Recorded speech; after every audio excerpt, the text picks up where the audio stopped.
For plebs, by plebs, dropping the Bitcoin-only signal. Pleb Underground. Welcome everyone to the Pleb Underground.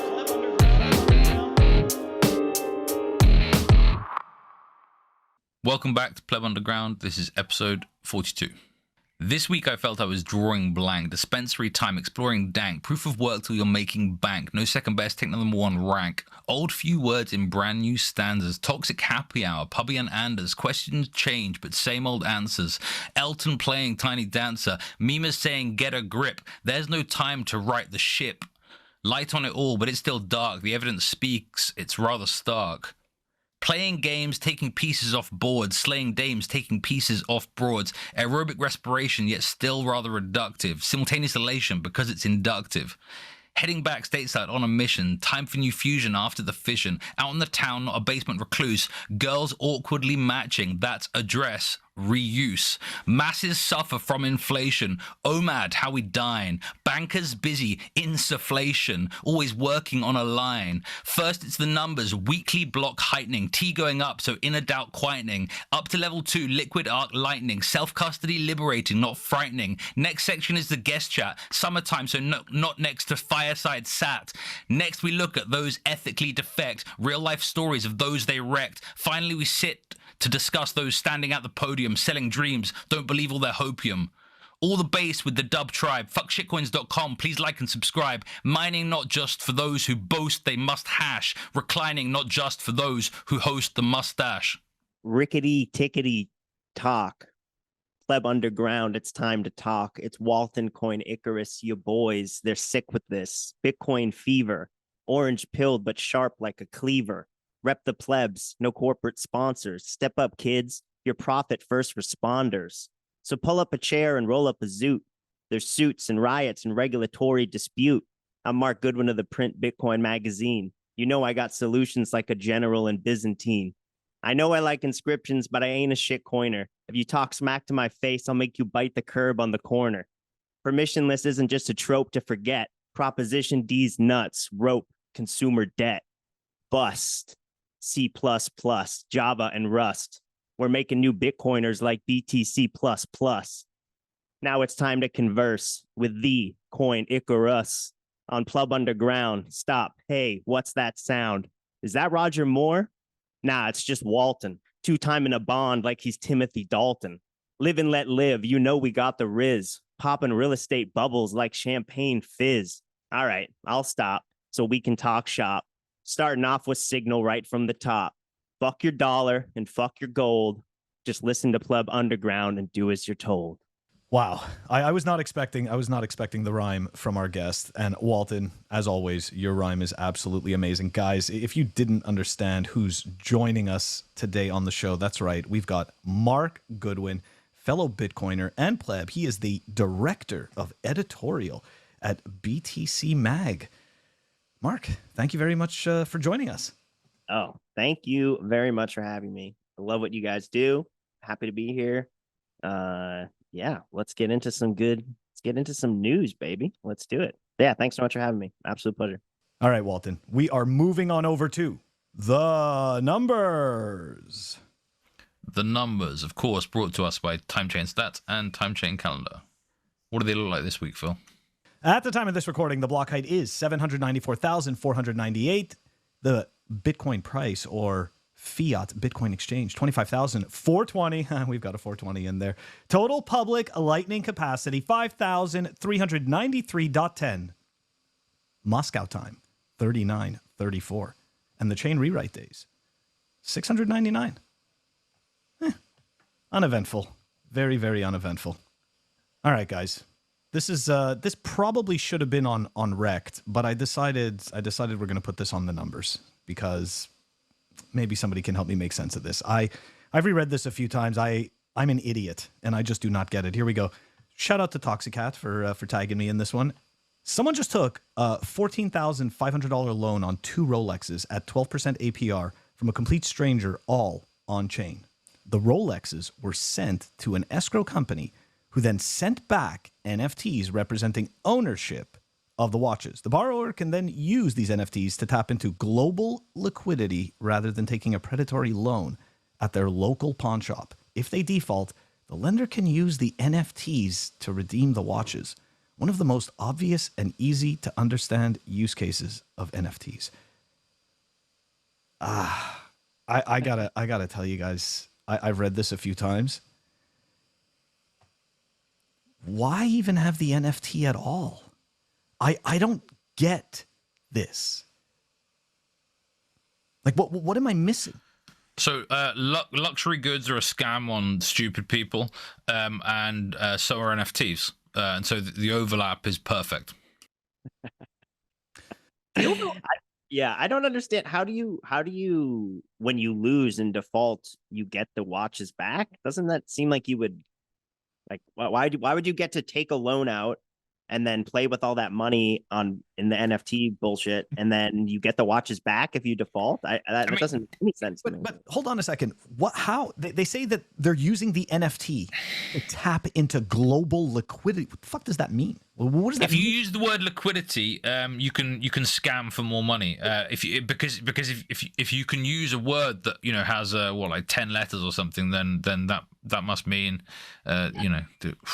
So are they rehypothecating I think it might even be the 9 NFT? letters, but yeah, like wow, like but for shitcoiners that's a lot of letters. That's why like tokenization or tokenomics or these things they get the shitcoiners excited because it's midwits get hard-ons for long words basically. That's a good point. But no, but again, like going back to what I was saying, like are you rehypothecating the NFT? Like I don't get that whole you're tapping into global liquidity. Like you got the $14,500, and so I don't get it. So now you take this NFT and then you sell it again on the market. I don't get this. Like it doesn't make any sense to me. Are people renting the NFT from you? Like, and why? Yeah, it seems like there's no reason in this contract to involve NFTs or even watches at all. It's like you're taking out a loan to then buy an object, which you then somehow tokenize and then leave that with the custodian of the person you took the loan from.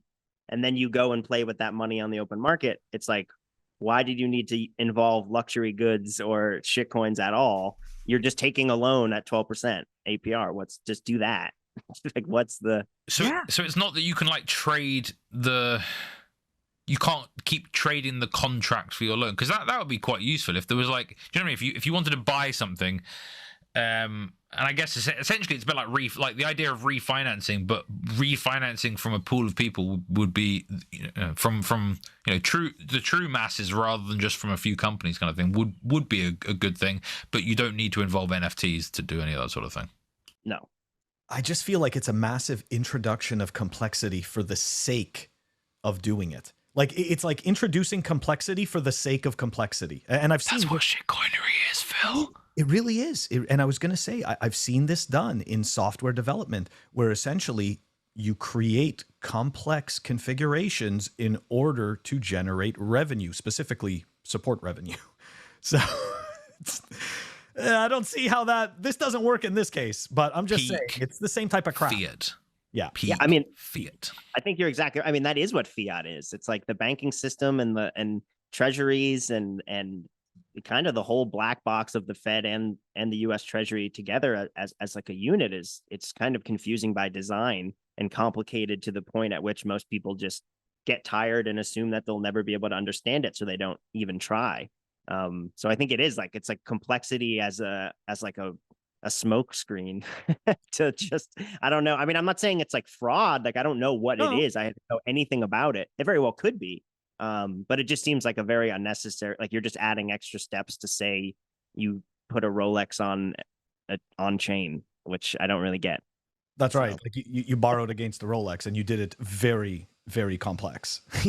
Like, I mean, like putting a Rolex like on a chain like really sounds peak fiat. So it does. Don't give them any ideas, because we've already seen. I think I saw some NFT jewelry, which is really, really sad. So, Oh yeah, it's like a Tamagotchi. I thought that was fucking hilarious, dude. Like, like, oh, now you can carry around your NFT Tamagotchi. Because let's face like, it, basically, it's a scam. So millennials are plagued, right, by the basically that they all have to work, even those who are in couples and things. So millennials, I think, as a generation compared to some previous ones, are struggling to build some long-term relationships, and so they're all spending their money on nostalgia, comic books, and Tamagotchis. Nostalgia is a Pokemon. huge industry. It's pretty much the biggest industry right now. I mean, it's like, especially with everything, all content being so digital, it's like, well, let's just pick at those nostalgic heartstrings and hope that people pay for it. And it's so far, I'd say it's worth. I mean, every series is rebooted. There's a video game for every book from our consumerist kind of drug, right? Yeah. And some of it's cool, I'm sure. I'm sure some of the reboots are great. I'm sure. But it does seem to be like the industry standard of entertainment is just like, where can we pull these things that people loved 15 years ago and recreate it and see if they'll pay for it again at a higher inflated dollar rate, which we do generally. That's actually a very good point. And you had me thinking there, like, especially with these reboots of the movies and the series, right? So you pull on the heartstrings of the older generation. And then, of course, you want to take your kids, and because it's so nostalgic to you, and you want them to have the, a similar type of their own experience of the same thing. And then there you go. You rope in the whole new generation with that. So yeah, I definitely understand that. I at least in my case, it was card collecting, right? Like especially in the mid 80s. So, like the boomers were sitting there and they were like, you know what? I was playing Topsies with these cards. And for the people who don't know what that is that like you throw a bunch of cards against the wall, and then like the one that lands on top of the other one, you keep those cards or whatever it is. Anyways, it's just some ridiculous game where you ruin the cards. Okay. Like at the end of the day, you ruin the cards, they become garbage. And as a result, all of their cards became collectible. But you see, they overproduced them for us in Gen X in the 80s. So we were collecting all of this crap, okay, based on the boomers' nostalgia, and it's all worthless. Sadly, it all became worthless. So yeah, nostalgia is a bit of a shitcoin. Yeah, but then you see like first generation like Charizards and Black Label shadowed like Shivian dragons and old Magic cards, and they sell for like a house. Exactly. It's insane. Yeah, there's always a few, right? There's always a few. Huh? About scarcity. It's about scarcity. Yeah. But again, this is not provable scarcity. No. Right? Like the cost of kind of, producing another one isn't, that was a huge scandal that came out in the card collecting community a few weeks ago, where people realized that the Wizards, some employees of Wizard at the Coast at the factory that was doing the Pokemon cards, they were pulling out like the rare holographic card. Yeah. They were completely like basically coin clipping kind of like the market. And so people were spending all this money and opening all these packs with sort of, there's like game theory to it of how much you spend on a box and you have a chance of getting this and whatever. And all those odds that people thought they were buying, were completely not. It was so much worse than that. And there are all these like images of like, card stores that had like 35 of like the 40 that were ever printed, were sold at one place. And so it ended up coming out that there were people just taking the scarce cards and not actually letting them integrate into the market, and then just selling them, at stores and shit and making a ton of money. So it was like the whole, like to your point, you can't audit the supply of Pokemon cards. I mean, even if they were being honest with the odds, of like total print, you weren't actually getting those odds because they had basically taken all the block rewards for themselves. And yeah, that like literally just happened. So it's like not even like an allegory. It's just like literally true. It's kind of crazy. I'm totally not surprised. And again, right? Like this is the point. You can't trust humans. You just can't trust them, right? Especially with, right? You have a supply like that with scarce cards. They know they can make money off of this. Why not? right? Yeah. They're close to the supply. This is a very good story of banking, right? You put these people close to the money spigot, and what happens? They can't help but take a whole bunch for themselves. Yeah, it's not the Cantillon effect; it's the Charizard effect. The Charizard effect, The closest to the Pokemon card printer. dude. Yeah. You just coined that term. And I wouldn't say it's not that we can't trust people; it's almost that we can trust them. Oh yeah, to that's act in right. the best interest Of themselves, at the expense of everyone else. It's like, there's a bunch of shiny fucking Pokemon cards, and they're worth 3 weeks of work, like a paycheck. It's like, yeah, of course that person is going to take it. You can almost, I almost don't blame them. Yeah, seriously. All right, guys, this wraps up the numbers, and we are moving on over to our guest discussion. The guest spot is brought to you by CypherSafe. Check them out, cyphersafe.io. They make fantastic seed plates made by fellow Bitcoiners. Guys, you can't trust the paper. Make sure you go to cyphersafe.io. Check out the Cypher Grid. It comes complete with a punch tool. Absolutely fantastic product. Check them out, cyphersafe.io. Also from CypherSafe, you may not know that they make absolutely beautiful Bitcoin physical art. Check this out. This is the Bitcoin Rolo Triangle made of solid titanium, 16 ounces of solid titanium. Check them out, cyphersafe.io.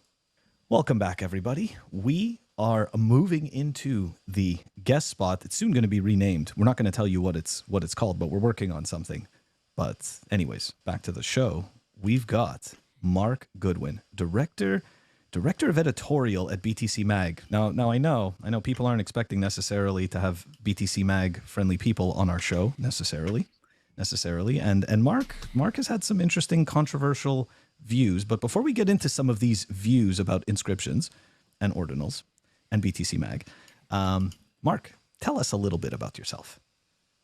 Yeah, for sure. Thanks for having me. Absolutely. Yeah, I've been a Bitcoiner now for 5 or 6 years.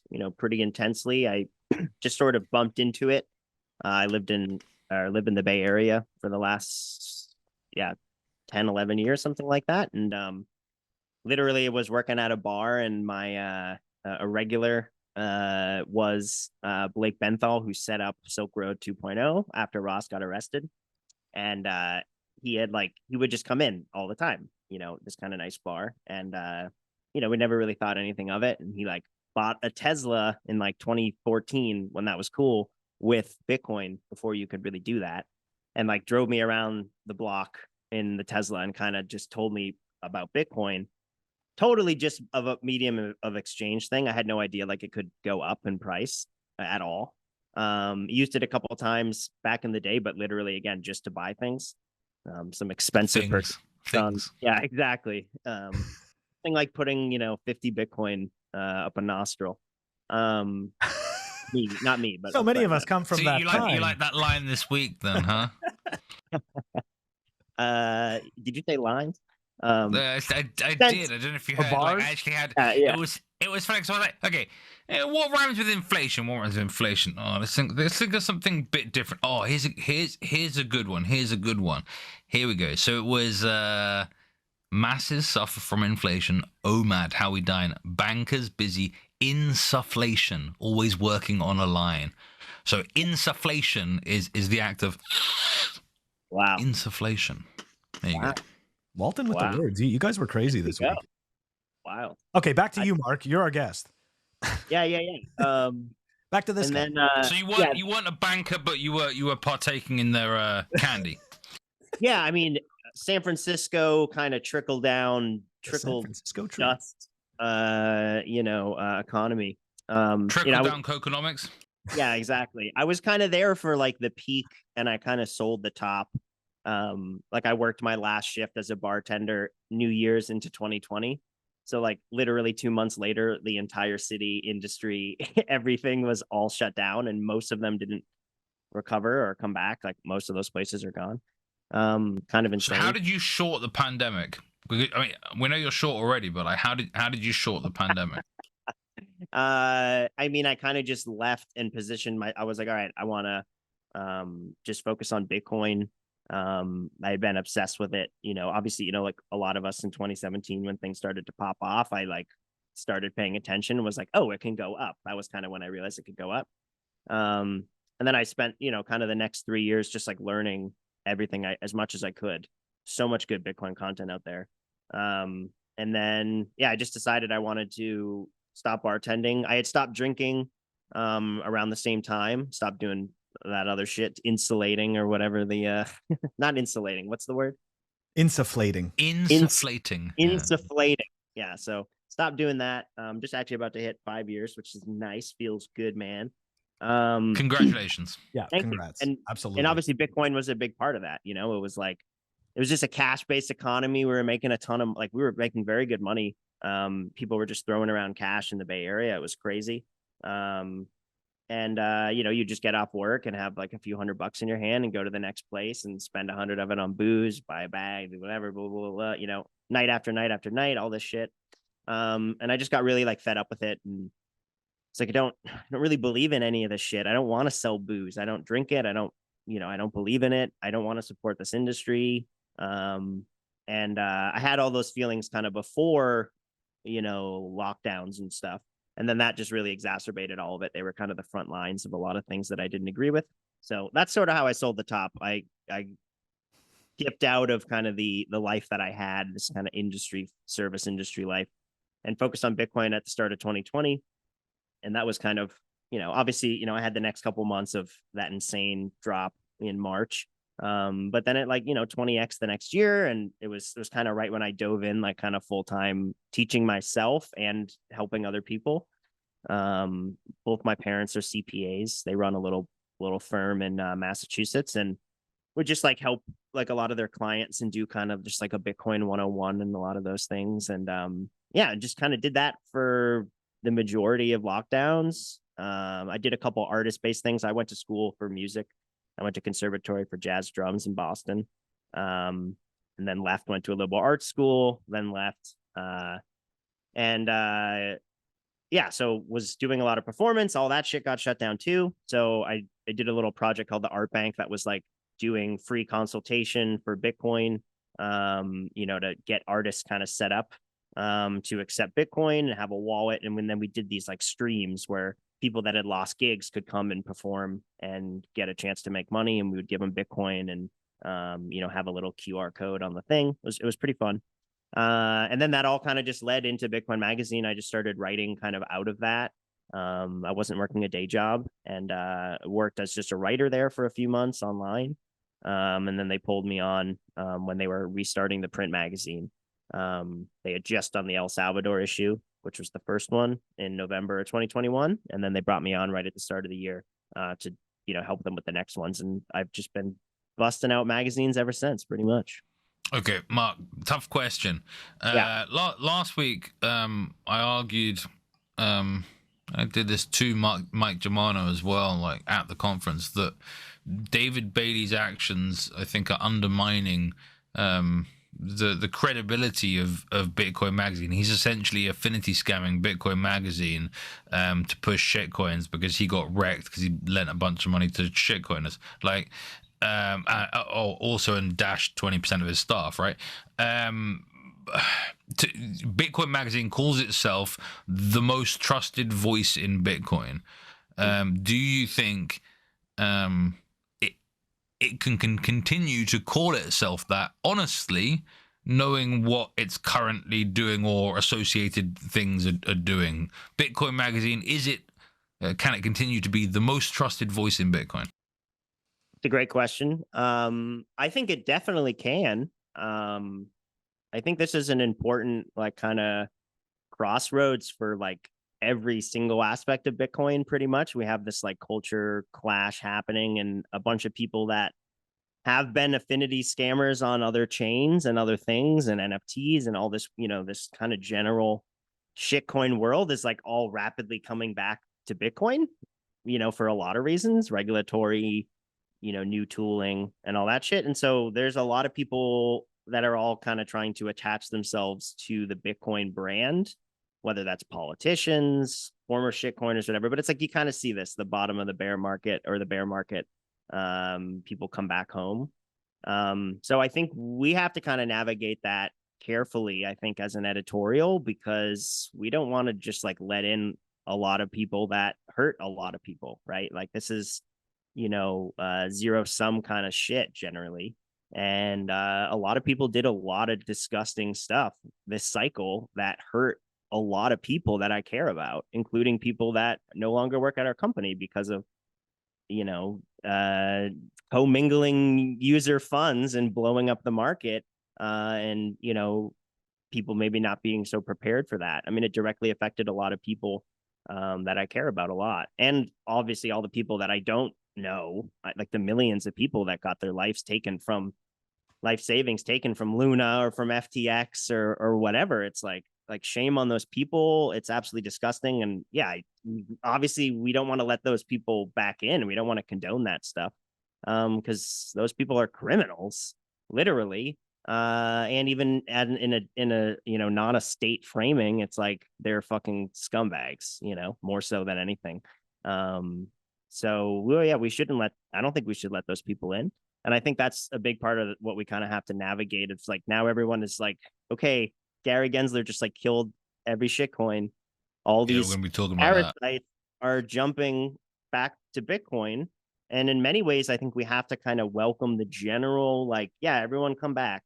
But we should be very careful about who we platform and who we affiliate with, quite literally, because a lot of those people are scrambling back that I don't really think deserve that. So to become or remain the most trusted voice in Bitcoin, I think the company in general, and again, I'm only speaking, this is just my opinion. Obviously, all this is just my opinion, but I think we just need to look at that really carefully and be like, okay, we want to be relatively neutral as an editorial, and that's fine. But there are certain things we really shouldn't be neutral about. And what are those things? As politicians are jumping on, as shitcoiners are jumping in, what's our moral floor as a community? And I think in a lot of ways, people do look at Bitcoin Magazine in a lot of ways from the outside as representing Bitcoin in a lot of ways, whether that's misguided or not. It's just kind of true, right? Like whether it's the conference or whatever. And I think we have to, understand that's a really big responsibility. And we need to take care of that and handle that, to retain, a trust. And I definitely feel that some people have, obviously felt very violated by some of the things that have been done. And some of them I definitely agree with, and some of them I don't. But yeah, I mean, welcoming everyone back to Bitcoin and understanding it's permissionless, while also like you have to have a moral floor and keep these scums out, while also fighting to the death that every Bitcoin transaction should be permissionless. And that's kind of the place that I feel that I'm in personally, where it's like, I don't care about NFTs. I don't care about selling or speculating on collectibles. Like, I understand that it exists. It's just not my thing. I don't own any. I have no interest in them. I think BRC20s are the stupidest thing ever. They're so inefficient. They're dumb. It makes no sense. I don't like support or endorse any of it. But I think that the tooling is very interesting from a durability of data and a time stamping aspect. I think is really it's really powerful tech. Mark, little follow up before we get into, I think maybe a little bit more on ordinals and inscriptions. We talk quite a bit on the show about I guess pleb versus corporate Bitcoiners. And ultimately, we view corporate Bitcoiners as those that have that are being directed by corporate interests in terms of their speech or lack thereof. Right. Or government. That's how I would look at it. Fine. I think we're friends because you're not a corporate Bitcoiner. You're a pleb. Like you will speak your mind. Even if that differs, maybe from your employer. Sure. How do you retain your kind of pleb nature while working for corporate Bitcoin? Interesting. Well, I stopped kind of biting my tongue kind of in general. I bit my tongue a lot with like my friend group and my social group at the start of lockdowns, and I really regret it very deeply. And I used to have kind of alts, and I would use that and all that, and I've just kind of decided to not do any of that and just talk very honestly and openly. And like, I got to speak with Whitney Webb at the Bitcoin conference, and we had like a couple-hour discussion, and kind of one of the main things she kind of just inspired was just like, it's too important to not tell the truth. Like, just even if it means talking shit about Lightning Labs or whatever, it's like you need to just get up there and be like, no, they're literally like consulting for CBDC that use HTLCs with the Bank of International Settlements. It's like, that's a real thing. So we need to say those things. So I think I personally try to handle my voice as kind of just like, you just have to be truthful in this like very untruthful time. And I think the print magazine, which is the lane that I'm in, that I have, it's me and Joe and AB, and we basically, and Joe's one of the most savage people around ever, and AB as well. I mean, it's incredible. And we really get left alone to do the magazine. We've done some ridiculous things with the magazine. There's a ton of things hidden in this Assange issue that I don't even feel comfortable talking about. It's crazy. And so we have that outlet with the print that I think is extremely high signal, well curated, well designed, really crazy art. And so I have kind of my lane and my outlet within the company to kind of express and curate the discourse and platform the people I think that deserve it. And it's all across the board. It's not just, exactly my beliefs. There's tons of people in there that have thoughts about things like Phil just dropped a piece on the dollar system, and he has a very interesting take on the dollar system that's very different from mine, but I think it's a good take and should be talked about. And he ripped a great piece in there. I don't necessarily Sorry, we mean Phil Gibson here, right? Yeah, exactly. Rather than, right. Phil here. This guy, sorry. I'm sorry. Exactly. Yeah. Don't worry. Nobody's expecting that out of me. It's okay. They know it's not me. Jamie Dimon super fan, right? It's like, I'm literally going, I took my opportunity on what Bitcoin did to like talk about how stable coins are fucked up and the state is coming via stable coins and all this shit. And then Phil is like, no, Jamie Dimon is fighting the globalists and we need to, protect Jamie Dimon. And it's like, I don't agree with that. On some weird, like the US is an amazing empire kind of like vibe, and it's still the Brits like messing things up. Like he has a weird kind of like imperialist concept. I do believe there's a lot of US imperial hubris right now. As the we had the same thing 100 years ago, right? But there's maybe China's next, maybe BRICS. I don't know, but we'll see. Yeah, his general theory is that it's not a big club. Exactly. It's like, it's not all that. Like, there's warring factions, and this is the warring faction that I think is happening. This is why Powell is doing what he's doing. This is why rates are going up, and this with the high debt environment, it's to crush. I think his thesis is sound. Like I get it. I just like it's logical. I'll give him that. Yeah, of course. But it deserves to be talked about. But I also like personally think of like the US government, as like the biggest terrorist organization in the world, and they use US treasuries to spread their debt around and colonize the world basically through dollarization. And they're doing that to Bitcoin, and it's coming, and it's way too important to not scream and screech about that. And we've covered a lot of that stuff in the magazine. So I guess to get back to, I'm not trying to dodge your really good questions here, but I don't consider working for Bitcoin Magazine in the way that I do as working for corporate Bitcoin, but I do think that Bitcoin Magazine platforms a lot of corporate Bitcoin. And I think that's sort of an editorial decision that's above my head. That's a different part of the org.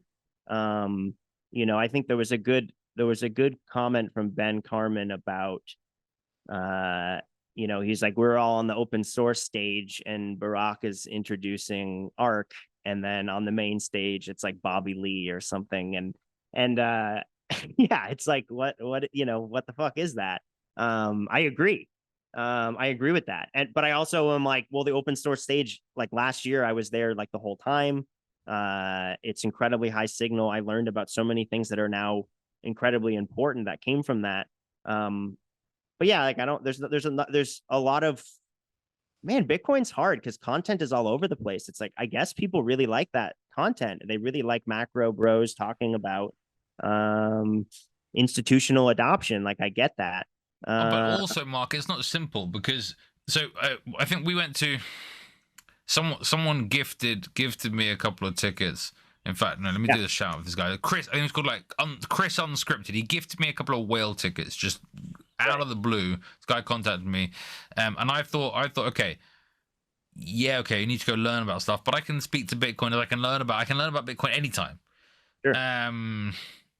I can only interrupt or heckle shitcoiners when they're on stage. So Right. me and Phil went and sat on the beanbags, and I shouted "fuck shitcoins" a whole bunch at the clowns in the wizard suits because that's what I thought we were meant to do. And I went, spoke to Mike Germano for a while and talked about how David Bailey, whilst he didn't take as much shitcoiner money as he would have hoped because they all blew up, he still took a bunch, and should that be happening? But it's you can't be everywhere at once ultimately, and I do think, I don't know, I think you can learn.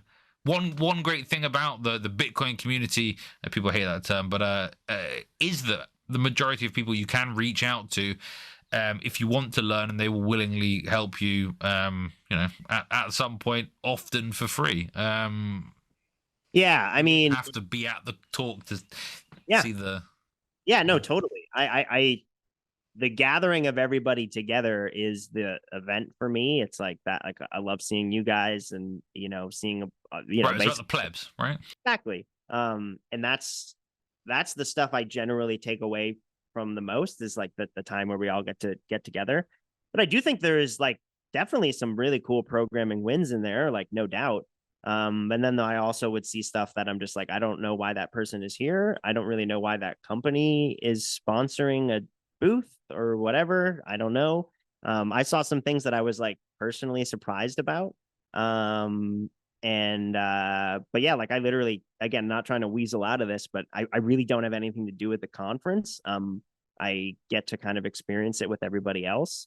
But I do think, yeah, there is kind of a general like, I think it was a lot better than last year in terms of like people literally last year just like got up and like shilled Ethereum max or whatever. Like that's really embarrassing. I don't really know how that happened. But yeah, people get up there and say ridiculous shit that sometimes they don't call him shitcoin Mayweather for no reason, right? Yeah, exactly. But I will say, like, in general, like, I think Bitcoin Magazine takes all this shit very seriously. Like we don't like people talking shit about us all the time, like it does, like it does suck. But I think, generally there's a rationale behind a lot of the choices that at least are part of the decision making, that it's like, this is why we're doing this.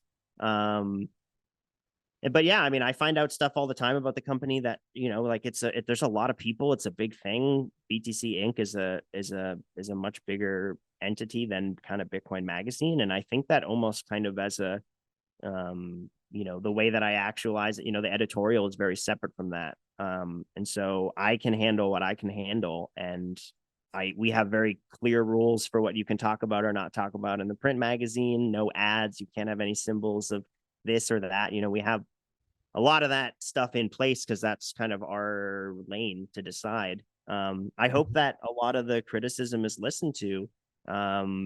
Maybe not 100% actualized to a T of exactly the demands, but like I think we should move. Like I think it's a good comment from people. We're seeing other, like BTC Prague looked incredible. I mean, it looked like a really beautiful event, very high signal. Everyone seemed to have a great time. And it looked to be very much more like dev and tech focused, which I think resonated with a lot of the people that were there. And that shouldn't be ignored. I think, we should lean into that stuff. It's like, that's what I'm interested in Bitcoin. Like, that's the stuff I care about. I do care about macro. I talk about it a lot, but I'm much more interested in tech developments and hearing like really like, because Bitcoin's fucking complicated. It's hard. It's very, very, very hard. And we probably have thought about Bitcoin more than most people ever will. And there's still stuff all the time that I'm just like, wait, how does this work again? Like, and I even think like Bitcoin companies are learning that, like with the high fee environment, it's like, oh shit, LND doesn't even have like RBF force closes in a high fee environment. Our HTLCs even trustless in that. Oh shit. Now we're like realizing as we're going that, there's a lot of things we need to fix. And the way that you fix it is by creating opportunities for people to talk and have discourse and address these problems. And so I take that very seriously. Like I look at my role, like I have a lot of responsibility to people like us that, are not doing this just to make a bunch of fucking dollars. It's like, I don't care about that. Like I want to win. I want a better world for our kids and our kids' kids and your kids and whatever. It's like, I don't give a shit about flipping a JPEG for this, for that, or what, it's like, I could have done a lot of that shit. Like I am very good friends with Casey who invented it. I had it on my computer, the ORD inscriber, like well before basically anyone else did. And I was just like, I don't want to go down that road. I'm not into it. I don't want to even challenge it because I want to be able to be, journalistically, or, have a journalistic integrity, basically. And I think in general, we should think about that and make sure we're supporting the ethos that we want to see in the greater community. Because if we're doing it for alternative motives, people will pick that apart. People will see it very obviously from outside. If they're like, this looks like a money grab, this looks like a thing, like people comment on that. So we got to not do that stuff, and we got to be better. I'm talking to Bitcoiners in general, but also Bitcoin Magazine. It's like, yeah, let's support the signal we want to support. Because we are all Bitcoiners. Like everyone that works there is really cool, generally, like very, very, very cool, very savage. They care a lot. There's a ton of amazing people there. Let's just make sure that as we get bigger and as adoption, necessitates kind of a dissolving of some of the homogenous Bitcoiner culture, that we also retain our values of like, well, let's not just screw people over. Let's not flip and sell something and speculate in a way that's going to hurt somebody. Like, I don't want to do any of that stuff. So yeah, I don't know if that answered your question, but I really strongly want to resist the urge of any sort of institutional or corporation kind of takeover of Bitcoin culture or Bitcoin in general. And that's like a big part of what I try to talk about in the pieces I write. That's why I focus on dollars and stable coins so much, because the threat is so real. It's like we haven't won yet. This is still a battle. In fact, it's probably really just starting. And shit's about to get crazy. SEC is here. The DOJ is here. It's the biggest topic of the primary season that's coming. Yeah, like it's time. And we have a responsibility as being one of the first things that people look at when they look at Bitcoin. They look at Bitcoin Magazine. We're named Bitcoin Magazine. And yeah, I think we just need to be really like articulate and considerate and careful about who we associate with, affiliate with, and platform. And knowing that we can't please everybody with every single thing, that's impossible. But I think we can always do a better job, and I hope we do. And yeah, I hope people keep holding us accountable. Like that's a huge thing. Like we really do care about what people say about us, even if it may not appear that way, or sometimes we come across as defensive. We do care what people say a lot. So keep doing it, keep saying it. So, man, I mean, I definitely appreciate your response, and obviously, I can see that you've had to think about that one. I think for a little bit, right? Because unfortunately, this is kind of like this type of stuff is in your face, and it does. I mean, I think to a certain extent there is a lot of corporate mindset seeping into the Bitcoin space, but I want to kind of take it back, right? Because you were talking about things that need to be fixed. So I wanted to talk about ordinals. I guess maybe before we even talk about that, what's your, I guess, how do you feel about the fact that, you know, Bitcoin, I mean, because in my eyes, maybe not the print version, right? But the, you know, the I guess you'd say the online presence of Bitcoin Magazine seemed to support ordinals. David Bailey seemed to support I would that. say 100% they did. Yeah. Yeah. So like, what are your, I mean, you know, what are your personal thoughts on that? Like yeah, I'm not gonna add any bias or sway the conversation. What are your thoughts? Yeah. Objection, leading the witness. Yeah, exactly. You know, like he's leading him. Yeah, I mean, I have a kind of a complicated relationship with it for a lot of reasons. One of them, you know, the main one kind of being that the guy that invented it is a friend of mine, and we've been talking about it for a really long time. You know, I wrote about it or someone wrote about it anonymously in a print magazine in like Q2 of last year. It's something that I've been talking about and thinking about for a long time. And my mind immediately when hearing about it went to all of these like freedom tech kind of possibilities and like, oh, this is really cool. We can store immutable, durable timestamp data. You know, this is very interesting. I know WikiLeaks has done stuff like this before, but this is like a really efficient way to do it. That's actually kind of good for the network in some ways. Or certainly it's the least harmful for the network, I guess I should put it, with the way it validates and it's prunable and not fucking up the UTXO set. And so yeah, for me, like to me, I think of it as kind of just like a project that my friend that I really respect was working on, and now it's exploded into this like total insane phenomenon that's very controversial. So it's like I have this very like close affinity for it just from proximity to it. But kind of removing that from it and actually just looking at it, I think inscriptions are really cool. I think they're really powerful. I don't think the use case has even come close to floating to the surface of a really tangible, you know, kind of popular use case that people will appreciate. I think from like a cypherpunk kind of background, but I think it's very possible. And I'm really interested to see how it grows. As a kind of investigative journalist to a degree, I think there's a lot of really cool applications for it. Oh, sorry. No, go for it.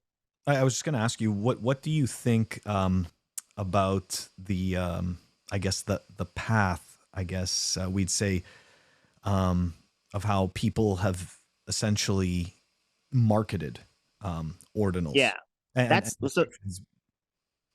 yeah, exactly. That's the thing. I mean, I think that's really the crux. It's like a social thing. Like I'll defend a permissionless base layer all day. Like you have to, right? Like this idea that it's bullshit. Exactly. And this idea that Bitcoin is the Sistine Chapel and all the shit. It's like, no, dude, like Bitcoin's been used for trafficking. It's been used for crime. It's been used for drugs. It's been used for war. It's been used for money laundering. Like it's been used for a ton of disgusting things, and it always will be. And that's it should be. beautiful And thing. it should be. Gold was. Yeah. It's a symptom of money. The point of money is to enable trade with people that you do not trust. The whole like, because if you have a trust relationship with people, then you can just use debt. You don't need to use money. The whole point of money is to enable trustless trade, and that's why they say Bitcoin is for enemies. Right, 100%. And so, you know, I feel very strongly that that is something that needs to be defended. And I sort of took that stance publicly kind of at a time when I think most people weren't, just as kind of just like guys, like someone needs to kind of just say this. Like I'm not endorsing a lot of the behavior that will be enabled from this tooling, but the actual tooling itself, it's like, yeah, of course, like they are valid Bitcoin transactions. Just because something's valid doesn't mean it's good. You can do pinning attacks. You can do fucking donation scams. You can probe the Lightning Network. Like you can do a lot of things that are valid via consensus that are really shitty. So that's not like just like a coverall. And I think people were kind of lazily using that. No, it doesn't make it okay just because it's within consensus. And I think there's some outside stuff to the extended kind of ordinal space, if you will, that, yeah, I think that there's absolute possibility for people to speculate and buy something thinking they're going to be able to sell it for a bunch of money, and then they aren't. We've seen this cycle happen now multiple times. It's just different chains and different things. So yeah, like I don't condone that behavior. I think selling something with the premise that it will appreciate in value Take is advantage of greater fool theory. exactly. Yeah. And I'm not in, I don't care about that. Like, it's not my bag, and I don't really think it's that ethical. Well said, Mark. Well said. Look, I You think that's a nice place to wrap the guest spot there. We're gonna look at some other shenanigans of shitcoiners and in REKT up next. Phil, Okay, cool. Any final comments? No, nothing at all, Mark. Just wanted to say, man, I do appreciate your take, and I do appreciate you explaining that. I think that it's important, and I think it's important for people to to hear that. Anyways, Yeah, guys. And like, fuck corporate Bitcoin in a lot of ways. Fuck the these EOS scams and these big people coming back in trying to come. It's like, no, I think that's the beauty of Bitcoin. It's really a transparency technology, and these people that were transparently shilling reference links and all of these things to these Ponzi schemes that were very obviously, like, how is you getting 5% yield on Bitcoin BlockFi or whatever, and all of these things that we all kind of noticed and saw. And these people that were supporting them, it's like, I think they do deserve to get kind of ribbed for it. And maybe we shouldn't just be so waters warm. But also, like, Bitcoin is going to be waters warm no matter what. And it's going to let them come and do their shit on Bitcoin. And we have to kind of protect that as a Bitcoin for enemies sort of thing. But we as a community can say, hey, no, you were an asshole 2 years ago and you hurt my friends. I don't want to support you or platform you. Yep. No, very well said. All right, guys, that wraps up our guest spot, and we are moving on over to REKT. Up next, we have REKT, sponsored by CryptoCloaks. CryptoCloaks are pioneers in the industry of 3D printing all sorts of Bitcoin goodies. If you go to cryptocloaks.com, you can find their whole range of goodies. They sell node cases are a big one, but also you can get the Bitcoin grenades. You can even get cool stickers like this if you go and visit them in person, and maybe even a Bitcoin Miami coaster. Friend of the show. Thank you, Rick. Yeah, so guys, please support Bitcoin only companies. Please run your own node.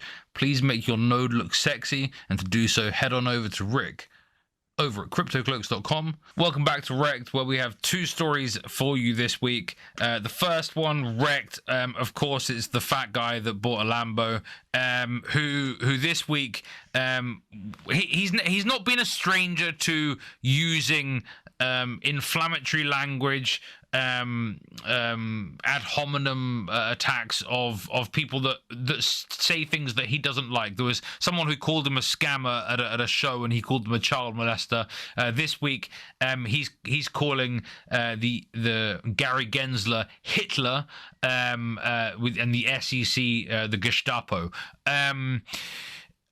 Why? Because of course, the SEC are starting to clamp down on shitcoiners, and of course on the shitcoin promoters who've been promoting people buying utter crap, but unlicensed securities, of course. So he says it's only a matter of time before they start trying to round us up in crypto concentration camps. Guys, fat boy shitcoin, tell me your thoughts. It's just a villainization and a total projection away from any of the guilt or any of the responsibility he has. It's totally insane. It's really weird. Yeah. I mean, don't get me wrong, but that is extremely cringe. I always find when people equate these kind of ridiculous shenanigans to extreme historical situations. Okay. I find that incredibly embarrassing. Like, dude, you're shilling shitcoins, and the SEC. So this goes back to a conversation that we've had multiple times, right? This goes back to the whole shitcoiners making up the narrative that Bitcoiners are statists, right? Because we are quote unquote cheering Gary Gensler. We don't like Gary Gensler. It's not about that. This is stupid. The point is that we told you that they can do this. Right, we say your shit is centralized. You can get wrecked by regulation. That's it. You're going to be stopped. And they're like, oh, no, what are you talking about? It doesn't matter. Fuck them. We're outside the system, blah, blah, blah. All this, we're decentralized. Yeah, and look, they come down and the SEC is able to say, no, you know what? Every single one of you are unregistered securities. You are selling unregistered securities. And guess what? We're a giant government agency that has a lot more pull than any of you do. So don't get me wrong. It's not to say that they can do whatever they want. I don't believe that the SEC can do whatever it wants. The point is that if the SEC wants to make trouble, they don't have there's nothing stopping them from causing this kind of problem.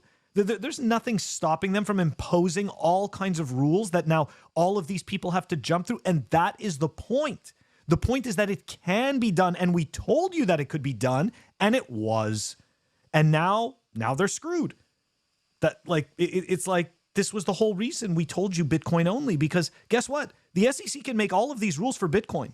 It doesn't make a difference. There's no Bitcoin corporation, as you guys know. Like, there's no head to chop off. Metaphorically, we're not advocating for violence. Phil, did you think it was weird that the ETH didn't get named as security as well? Because I kind of did, yes. And then I heard a story about how one of the SEC directors was actually on retainer for a law firm that was part of the Ethereum Alliance or something like this. So once again, my suspicions of Ethereum being essentially a state-sponsored attack on Bitcoin seem to be pretty good. Yeah, JP Morgan. There was a recent filing where shareholders of Consensus were debating control over essential Ethereum infrastructure assets like MetaMask. And they're like, lol, JP Morgan owns it all. Right. They really Joe do. Lubin. Yeah. They really do. Yeah. I mean, Joe Lubin is on camera during the ETH ICO phase saying, here's how to avoid KYC and AML laws, basically, yeah. I mean, the bankers have been all over Ethereum. The stable coin kind of explosion of wealth on the chain right before the merge was like a total state capturing. Whether or not it was captured from the get-go, seems like it kind of was, but it doesn't matter. It was captured now when stable coins were the main native asset on Ethereum. Like the main weight was actually stable coins, not ETH. And so they had a lot of control over the fork. That's like a reality. Wait, can we go back on that, because this is news to me. You're saying essentially the total value of stable coins on ETH was a greater proportion than everything else or something. Yeah, and so therefore stable coin issuers essentially had control over whether ETH was going to merge. Is that what you're saying? Yeah, basically they could control how it forked, because it's only when you fork Bitcoin, you get Bitcoin and then Bitcoin 2. It's like you retain both the assets because that's how a fork works. But when you have a stable coin represented on a chain in this tokenized form, when the chain splits, you don't double the amount of dollars you have in the bank account. It can only go towards one chain. It can only be represented one-to-one via one side of the fork. So you actually give a stablecoin issuer like a Circle or a Tether, a much bigger say in the economic value of which way the fork goes. And of course, they fell right in line with the Ethereum Foundation, and they were like, they came out and supported ETH 2.0, took away the proof of work from the mine, of course. And here we are, right? So do stable coins on Bitcoin or on layer 2s potentially have some similar sorts of risks? Yeah, they do. Not in the same, we're kind of fork averse.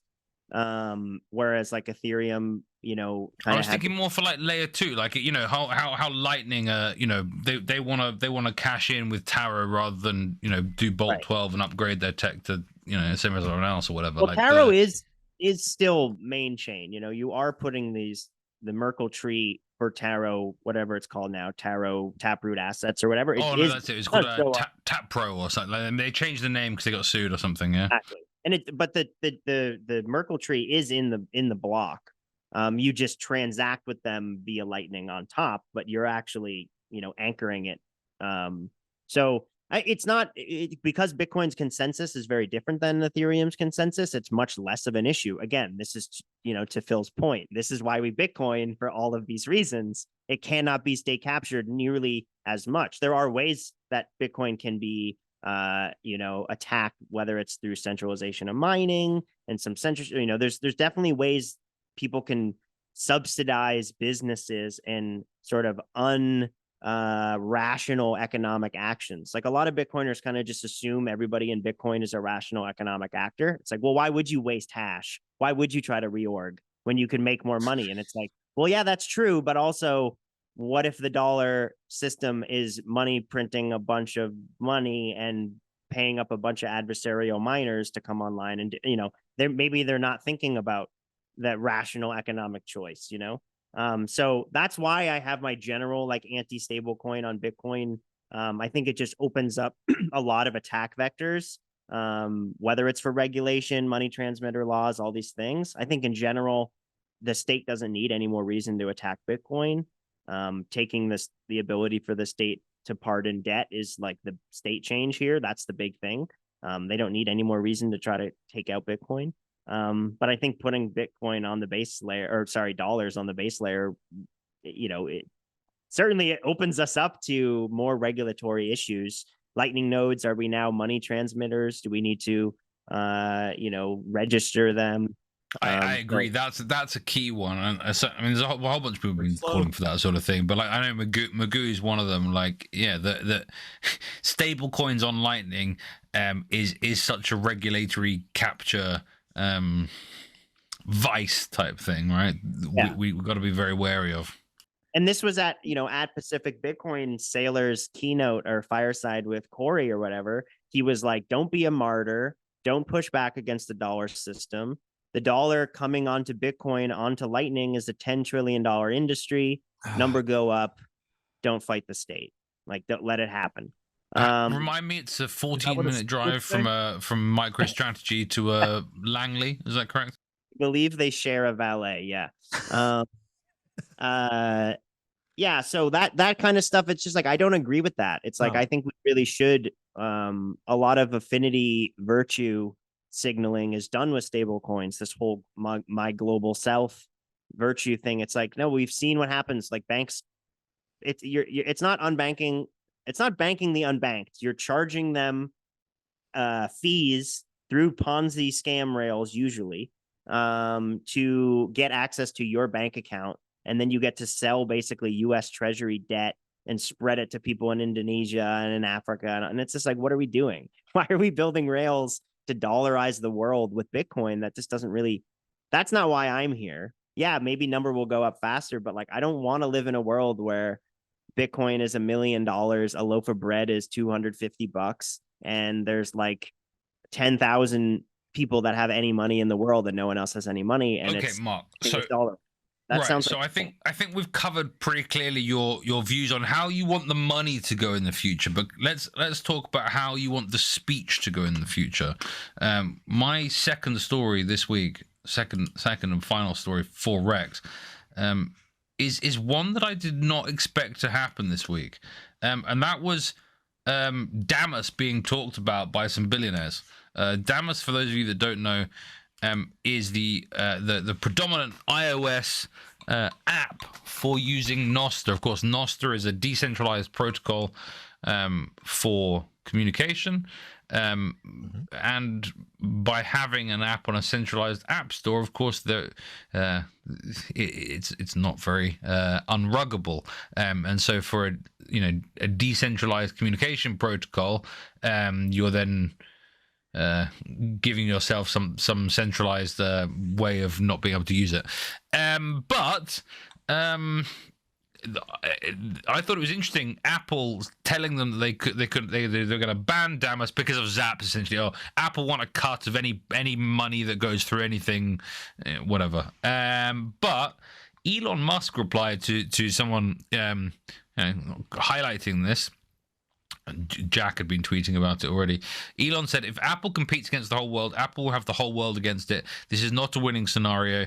Jack says, indeed. I believe there was I'd seen tweets from the Epic Games CEO who, very famously got into a big battle with Apple over Fortnite, I believe. Apple essentially want to take a cut of everything in their app store. I mean, you could argue it's kind of fair enough. That's their store. That's where they want to.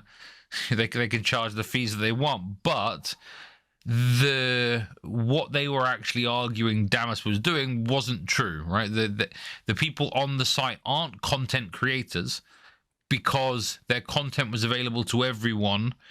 Or rather, sorry, they weren't, kind of being like paid like content creators, like a kind of Patreon type thing, because the content was available to everyone, whether they were getting, paid, whether they're getting zapped or not. But I thought it was, interesting that we've got billionaires talking about an app that actually, you could argue, undermines some of what they do, right? Elon, now owning Twitter, but being in support of Damus, that you could argue is probably one of the biggest risks to his own site. Very interesting. Your thoughts, guys? I understand that they want to take a cut from everybody. I get that, right? They've created this walled garden. They have this fantastic ecosystem.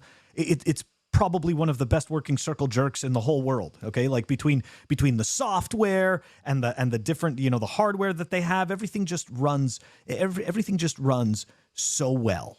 Okay, like they just have everything perfect. And the reality is that they believe, at least in my eyes, they believe that they're entitled to rent seek. That's what it seems like to me. And it's this strange kind of entitlement with also this weird, I'm going to totally make this up, like technical arrogance. Like, we're fucking Apple. So fuck you, like it doesn't matter. And I also want to point out, I don't know if you guys saw, but Fold app, there's something going on with them on the App Store that they're also having problems. And if I'm not mistaken, they recently got a rejection. I'm going to be diving into this in a couple of days. I'd probably do a clip on it, but again, they made the claim that they're doing some type of money changing, and that their app did not come through an approved financial institution. So look, Apple is somehow becoming part of, I shouldn't say somehow, I think it's kind of obvious, Apple's kind of becoming part of the problem, right? Like they've created this central point of failure with their app store. And I mean, don't get me wrong, I know Google has their Google Play Store and everything like that. My point is, these portals are central points of failure. And I think what is happening right now with the situation and with Apple is that it's illustrating that we clearly need to come up with a solution, because these people, they can't fucking be the gatekeepers. Phil, I think language, they can't. Big tech, like all big business, is married to the banks. And married to politicians. I believe Apple have a credit card with Goldman Sachs. They're very much tied in with traditional fiat banking now. Yeah, unlike Google, maybe they haven't bought like 1 million Ethereum. A little rumor I heard a couple of weeks ago. But they've certainly got the cash, right? I mean, Google's helping Lightning, more. By the way. But right, at the same time, right, Google are investing in voltage and things like this. So it's, but I think that's what you see, right? You see, big tech, big business, essentially cover their bets, and that's ultimately what big business is in the fiat world. Is creating the relationships, often with the politicians, that mean that you win no matter what happens, at the expense of who cares. But that's not what Bitcoin's about. We'll see what happens in the long term, right? Ultimately, they're not. That's not a very low time preference move. We'll see what happens. I mean, Apple is such an important company for like United States national security. It's like their cash reserves. I mean, what they're doing now with like Apple Pay, with their like super high yielding, stash your money in Apple Pay, and we'll give you like, I want to say it was almost like double digits or something, or like at least 5%. I mean, it was like US Treasury yield basically, for keeping your money in there. They're a payments processing company in many ways, as much as they are like a hardware company. And the decisions that they make in their own walled gardens have like huge effects on the purchasing economy of the United States. And you're right. I think, Phil, like the rent seeking idea, it's like there's so much money to be rent seeked by, controlling the app store, and like, you get Bitcoin at the price you deserve, you get zaps on the app store you deserve. And I think this is a good analogy for Bitcoin, where it's like Nostr doesn't really give a shit, obviously, but also it does, because the majority of people probably interact with Nostr via this, platform. And that's very true with Bitcoin in a lot of ways too. It's like Bitcoin doesn't care. Apple's done this to Bitcoin in the past. That's right. Removing all these wallets and stuff. And it's like, Bitcoin didn't care then, but it also kind of did. I mean, it messed with adoption. It messed with people being able to like interact and actually like touch the chain. And so I think it's just kind of like a good, like, sort of warning sign of sorts, which is also why I had some hesitation with some of the SEC, like I'm like worried about the way that they can, because you're right, they can't really do anything to Bitcoin, but they can do a lot to the ins and outs of Bitcoin. And those are really important. It's like those are a big part of how Bitcoin operates in the globe, is like through these on and off ramps and through these markets. And a lot of them have pretty insane regulation behind it, and some of them have walled garden stuff. And so Nostr is going to be fine, but it might slow adoption down for a while until there's an option here where they can fix it. They might not care at all. They might figure out a way to get around it, and then maybe they'll win this legal case. Like, who knows? Maybe they'll be able to prove their point that it isn't content creation in that same way. But it's an interesting, anytime there's a, we can kind of look at this as if it's like a US court system basically coming out. Apple is like a judge, jury, execution of their own domain. Right. Them coming out and saying this, I think, is like a pretty big, like this can be applied to Bitcoin. This will have implications for Nostr, even though it is a decentralized tech. So yeah, it's really interesting. I think Damus will be fine. I think Nostr So you will think be Apple REKT or Damus REKT? I don't think Apple will get wrecked by any means. But they might burn some bridges with the culture a little bit, and I think maybe some people will move on from Apple. Like, they are kind of pivoting into this, like they're the ones advertising on TV, like we're the privacy phone. And it's like, no, what are you talking about? Like, They're philosophically wrecked, and they're projecting. Right. Yeah. That's what but it is. Does everybody love Apple products, buy them like crazy? Do you buy a new Apple phone every 18 months? It's like the majority of the people in America do. Whether or not they can keep that up or whatever, we'll see. They're obviously making a big play with their goggles and shit. So there's a lot of stuff developing. I mean, we have a whole kind of new economy that's the like lockdown economy, digital economy is now hitting the real economy with like supply chains are open. We can produce chips again.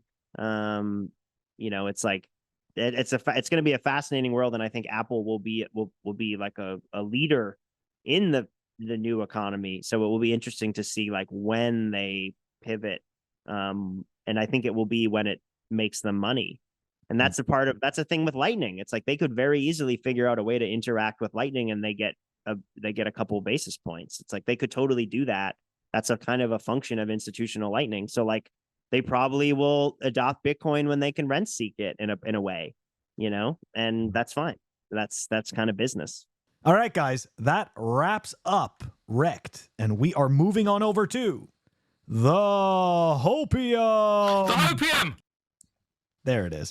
Hopium. The Hopium is brought to you by Represent. Check them out, representltd.com. Awesome Bitcoin threads by a fellow Bitcoiner. Check it out. Very nice designs, excellent quality. Unfortunately, you can't actually get this limited edition shirt, but you can get other awesome shirts at representltd.com. And don't forget to use the code PlebUnderground for 10% off. That's representltd.com. Use the code PlebUnderground for 10% off.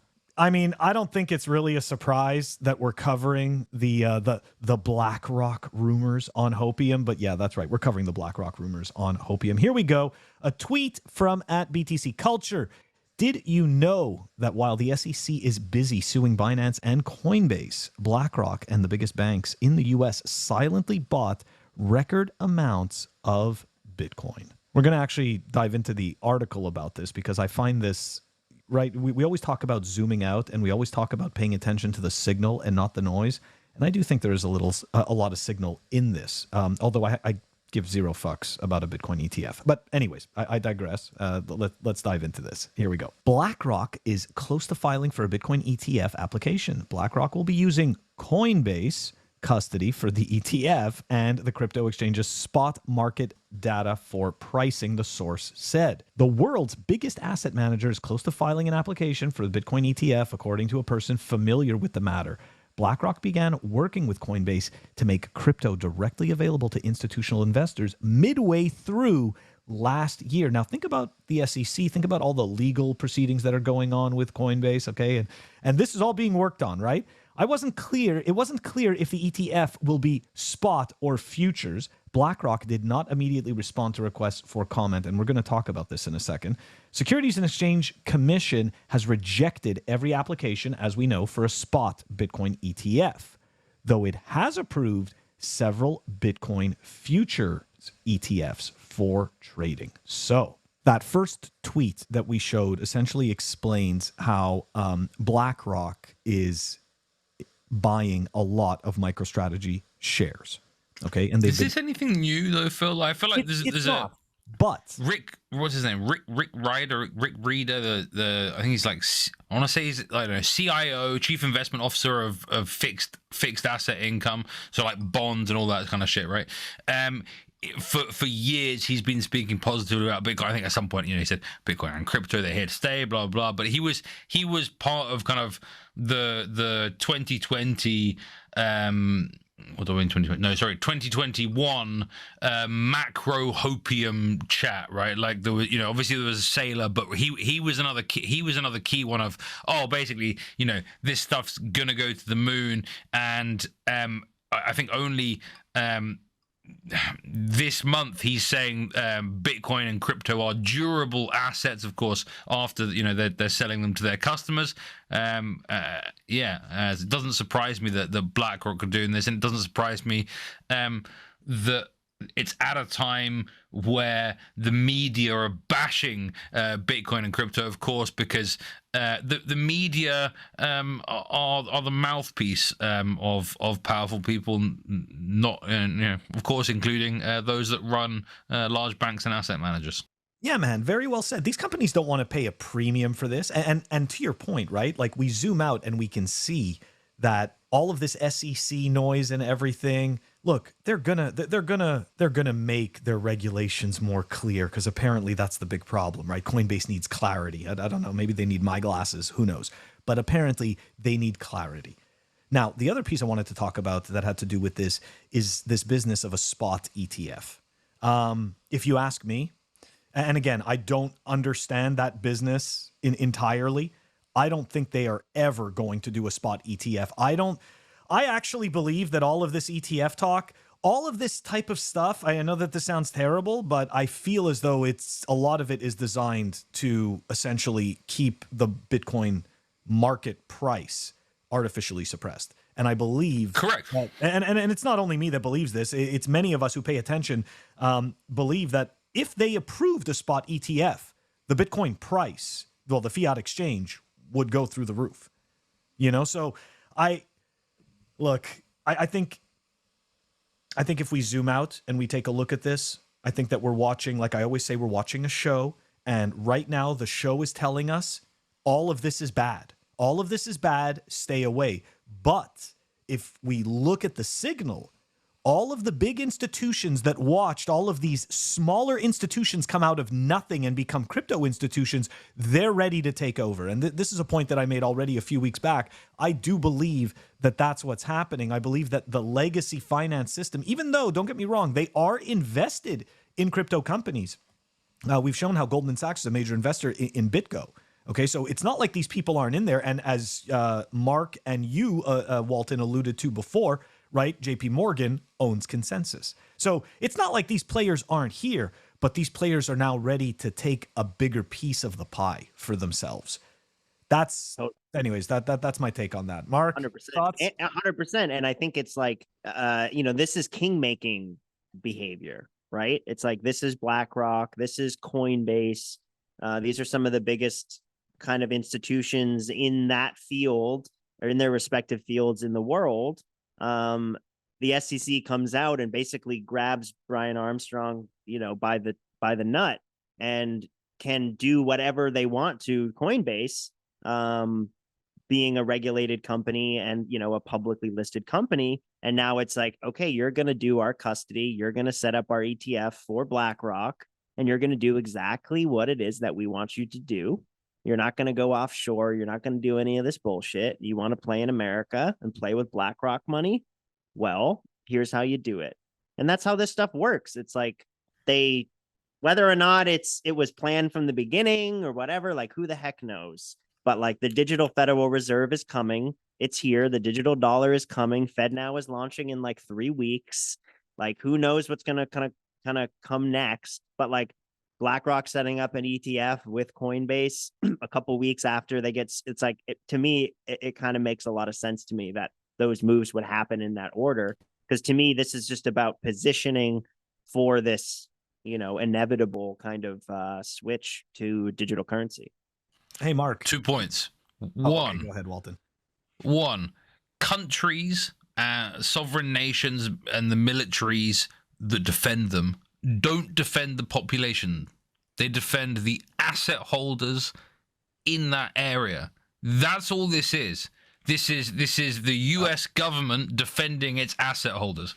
That's all this is. Fuck Binance. Oh no, like BlackRock, because we're at this stage where these major asset holders have to buy protection, buy sovereignty somewhere. You see Max cucking himself to El Salvador, right? Same thing, right? Rich people essentially, if you get to some great, sort of level, you have to buy protection, like people do from the mafia, but from a country. It is a mafia. You're right. I'm like, it's organized crime. Yeah, yeah. Nothing new. Socially nothing accepted. new. So, Mark, I just also wanted to add, when you mentioned FedNow, do you know what they're not going to be using for FedNow? I'm not sure where you're going with this, but I'm curious. No, what are they not using for FedNow? XRP. I always like to bring that up because their whole thing, the shitcoiner narrative for XRP is, ISO 20022, the federal government's gonna have no choice but to use our XRapid. Nope. No, all they simply did was hire programmers and build their own framework, and what a surprise. Build that framework to that ISO standard. And there's no token. I mean, FedNow is interbanking exchange communication network. It's not a retail CBDC in any ways. In many ways, it's more dangerous, I think. But it basically, it centralizes and onshores, and extends the scale of control of the Fed and the Treasury and gives them 365 24/7 rate manipulation, and they can pull all of this offshore dollar liquidity back on shore in a high inflationary environment, which is exactly what they want to do.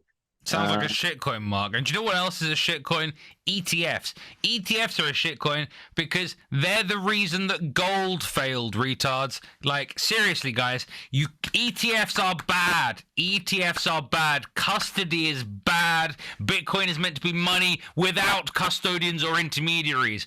Okay, some boomers want to have, price, what do they call it? They want to have exposure to the price action. They can go fuck themselves.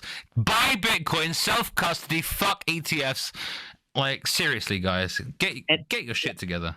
And especially with JP Morgan, it's like they got, they paid one of the biggest fees or fines in US financial history. They paid like $1 billion for spoofing metals markets. But they made like $6 or $7 billion off of it. So it's like, who cares that they got this $1 billion fine? So Right, yeah, it's in amazing many how ways, the fines are always less than they make. It's like HSBC made fucking billions laundering drug money for the cartels, and like no one goes to jail, and some minor fines. Well, yeah, okay, right. yeah, You know, EOS.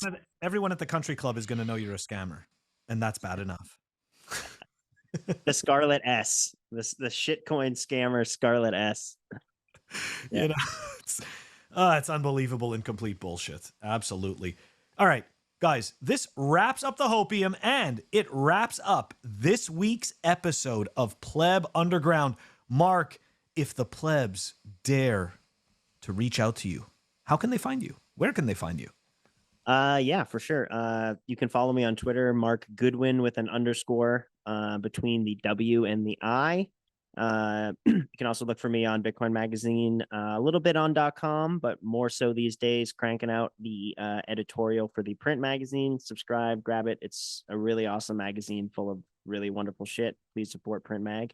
And yeah, I'll see you on your local plebby pods. None as plebby as this one.